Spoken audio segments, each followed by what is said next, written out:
Bobby in Pika, dobra sta prijatelja, vedno le naprej na zelene travnike. Bobby in Pika, ko posije sonce, vesela in smeje, odhitita v gori. Bobby in Pika, dobra sta prijatelja.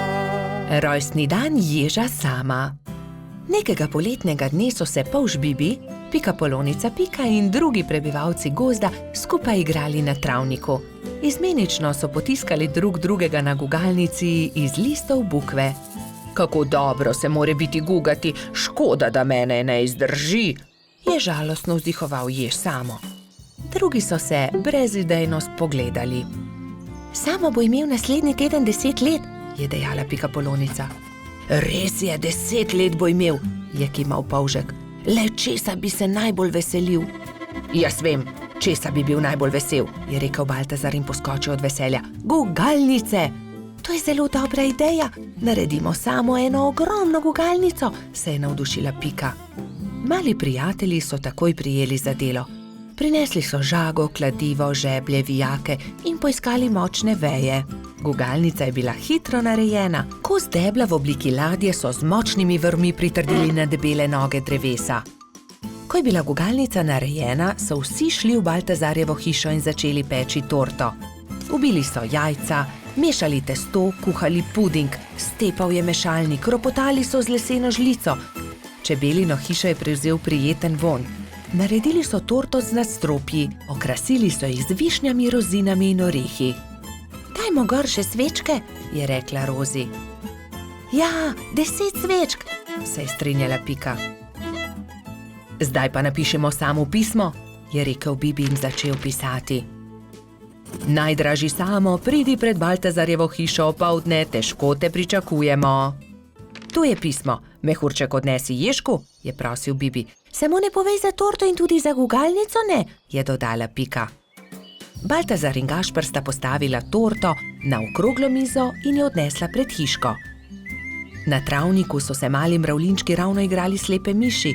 Najmanjša mravljica je treščila naravnost v mizico. Oprnil si mizo, torta je uničena, je stokal Baltazar. Joj, torta, kaj bo zdaj? Je stokala tudi Pika. Kmalu bo prišel jež Samo in ne bo imel rojstnodnevne torte, je žaloval Bibi. Male mravljince je bilo sram. Nenadoma se je oglasil eden od njih.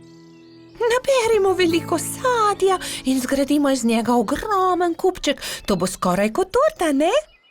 To je dobra ideja, je povedal Gašper. Tako ali tako ima raje sadje kot torto. Bibi, Pika, Baltazar, Gašper in mali mravljinci so začeli nabirati sadje. Pomagal je tudi koloradski hrošč Edi, kačja pastirka Zefira in vrtna hroščica Lili. Kmalu se je nabral lepo velik kupček. Gašper je na vrh sadnega kupčka postavil 10 svečk, takrat pa sta prispela mehurček in jež Samo. Vse najboljše, jež Samo, so vzkliknili sozvočno. Toliko sadja, najraje jih imam, hvala lepa, je vzkliknil ježek. Zdaj pa zapri oči, Samo, je rekla Pika in odpeljali so Sama do gugalnice. Ježek je obstal od presenečenja. Wow, kako lepa, velika gugalnica, se lahko usedem? Je vprašal veselo. Ja, zate smo jo naredili, je dejal Bibi. Hurra, zdaj se tudi jaz lahko guncam, hvala lepa, se je zahvaljeval Samo.